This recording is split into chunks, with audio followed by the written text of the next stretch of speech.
yesterday afternoon was Kentucky and Transylvania. They were allowed to scrimmage because the NCAA basically said if you count it as one of your games, you can scrimmage. So that actually technically was counted as a game yesterday. It doesn't show up on a record because it wasn't a real game, but they were able to scrimmage Transy by basically using up a game slot to do it.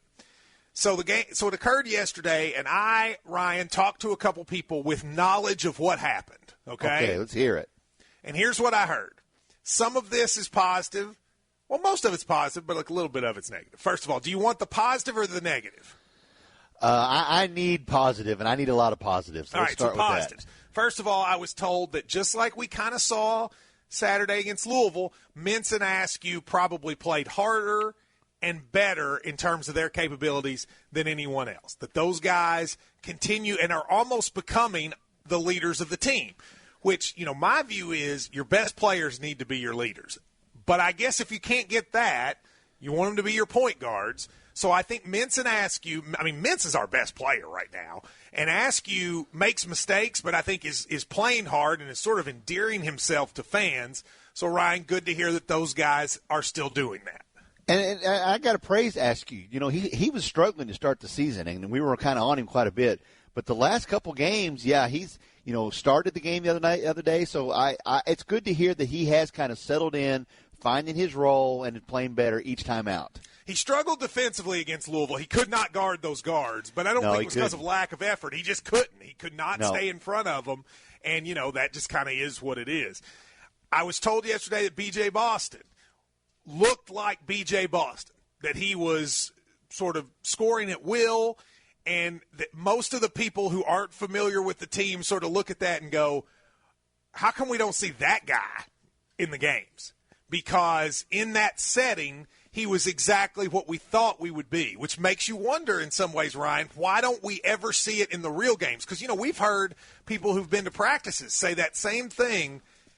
I wonder what it is that's making that not show up on Saturdays in the big games. It's got to be up in his head then. He's got to be putting too much pressure on himself. He's thinking, okay, man, I've got to take over. I've got to go out and score 20.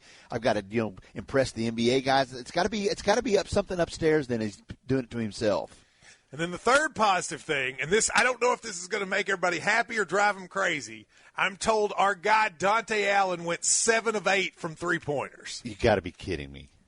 That's what I'm told. 7 of 8 from three-pointers. Now, it wasn't like a game, like they played a game, but like they did the thing where they stop it a lot, and Cal comes out on the court and stuff. So there wasn't a final score. I was told Kentucky would have won rather handily if they had a final score. But that Dante Allen hit 7 threes throughout the course of the scrimmage.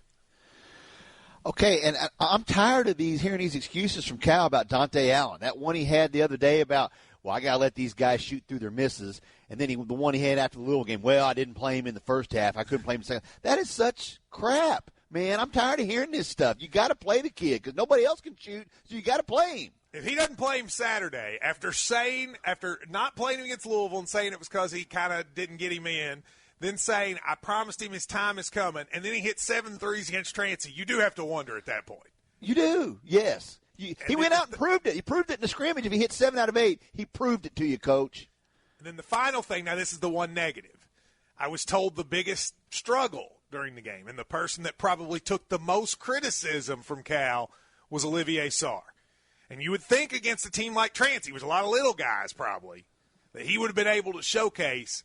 I sort of heard he was really the only guy who struggled and that he took most of the brunt of the criticism from Calipari. What do you make of that? Outside of the second half of the Notre Dame game, he's really not been that effective most of the First season. half of Richmond, second half of Notre Dame. Those have been the two halves. He's had 2 excellent halves. But besides that, it's been difficult. I don't know who else you need him because Jackson doesn't give you much offensively. He can do some good stuff for you on the defensive end, but not on the offensive end. You need Sarr. So without him, you're getting nothing down in the post. 0. That's disappointing to hear if he couldn't even do it against Transy.